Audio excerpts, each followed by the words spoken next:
Welcome to a special presentation from the Latino.BlackMedia group. You are about to listen to an experiment in storytelling. We fed the archives, scripts, and research from our Did You Know docuseries into Google's Notebook LM. What follows is an AI-generated conversation analyzing our work, finding the patterns, themes, and history you might have missed.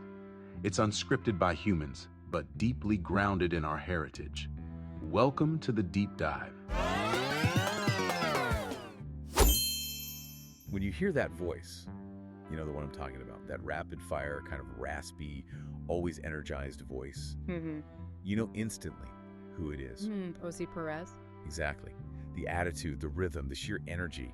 She really was the spirit of 90s New York. She just burst onto the scene and defined a whole era of hip hop and film. And that's what we're doing a deep dive on today. We're looking at a recent profile that goes, way beyond the red carpet. Our sources trace her whole journey. Right. It's not just about her becoming a star. It's about understanding the profound resilience that let her turn this really traumatic past into fuel for her art, her activism, everything. Okay, let's unpack this then. We're looking at how a young woman who survives what the sources call a broken system managed to leverage that survival instinct into this incredible career. And you have to mention, it's central to everything, her identity as Nuyorican, that blend of New York and Puerto Rican heritage. It informs everything about her energy, her politics, all of it. Yeah. So that's the mission, to understand the unbreakable, defiant soul behind the star. And it's crucial to start where the sources begin, which is with the survivor. To really get that relentless energy she brings to every role, every dance, you have to understand just how difficult her childhood was. Yeah, this is the part of her biography that I think is so shocking to people. Before she was an actress, before any of that, Rosie Perez grew up as a ward of the state. She was put into the foster care system at just 3 years old. Her mother, who was battling schizophrenia, she couldn't care for her. And that one decision led to, a decade-long ordeal. She was first put in the St. Joseph's Catholic Home for Children, and then for years after that, she was just cycling through institutions, group homes all across New York. It's harrowing. It really is, and the profile doesn't gloss over it. Rosie herself has been so candid in her memoir, Handbook for an Unpredictable Life, about the abuse, the neglect, just the total lack of love she faced. So it makes you wonder then, based on the sources, how did that constant state of survival, that chaos, how did that forge the persona we all know? That voice, right? That high volume, super fast delivery. Yeah. Could that have come from a need to just be heard, to be noticed in a place like that? That's such a powerful connection the sources push us to make. Think about it. In those environments, with no stability, no nurturing, kids have to become extremely self-reliant. Right. You have to fend for yourself. Exactly. So that famous voice, that cadence, it could absolutely be a survival mechanism. It's a learned need to assert your presence, to demand attention in a space where you feel completely voiceless. The Unbreakable label isn't just marketing that. Not at all. It's the result of having to fight every single day just to exist. And that internal rigor she developed, that discipline, ironically, it's what later made her such a brilliant technical choreographer. So she's carrying all this raw, relentless survivor energy. How does that finally find an outlet? How does it translate into a breakout moment? Because her path to fame was not, through acting school. No, not at all. It was completely spontaneous. It happened on a dance floor. The classic discovery story. The ultimate discovery story. It's 1988.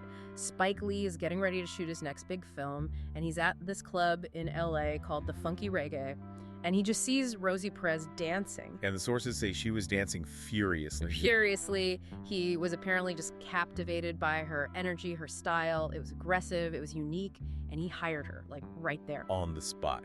And that leads directly to her breakout role, Tina, in the 1989 masterpiece, Do the Right Thing. And that's where her rhythm becomes literally cinematic history, if you remember the opening of that film. Oh, of course. That whole sequence sets the tone for the entire movie.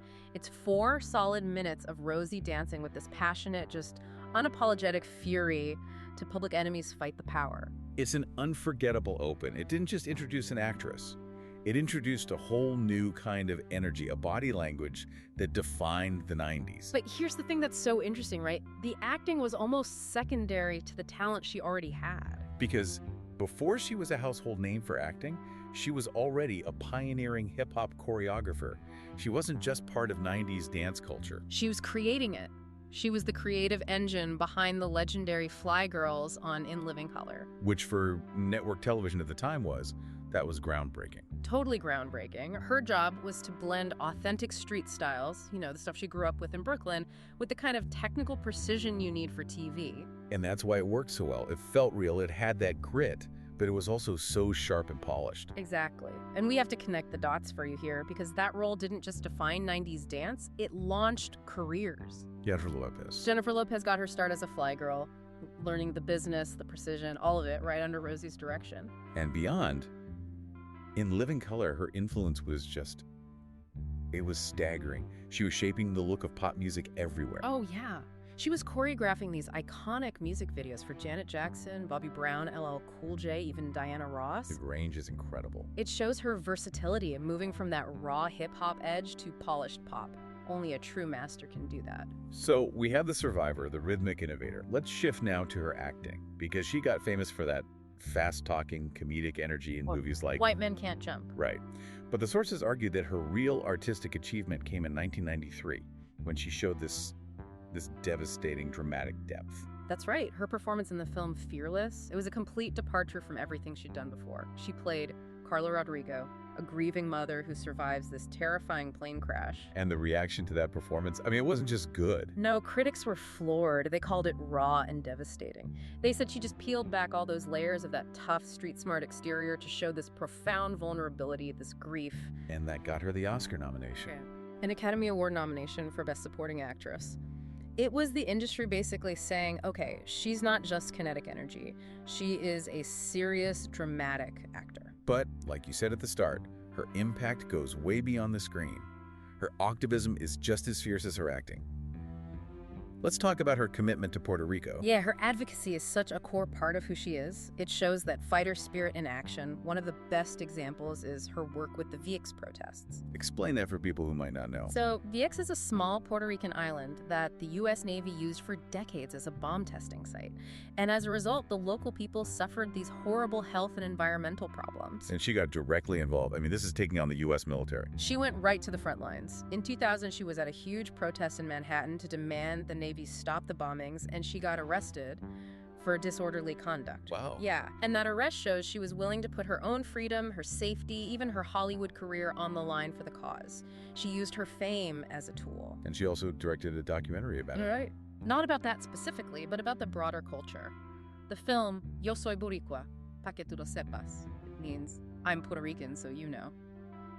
It was her way of chronicling that history of activism for a wider audience. And her advocacy doesn't stop there. She also took on HIV and AIDS awareness, which for her was, it was deeply personal. It was. Tragically, she lost her own mother to AIDS-related complications. So that personal connection must have. It fueled her. She jumped into that fight when there was still so much fear and stigma around the disease, especially in the Latino community.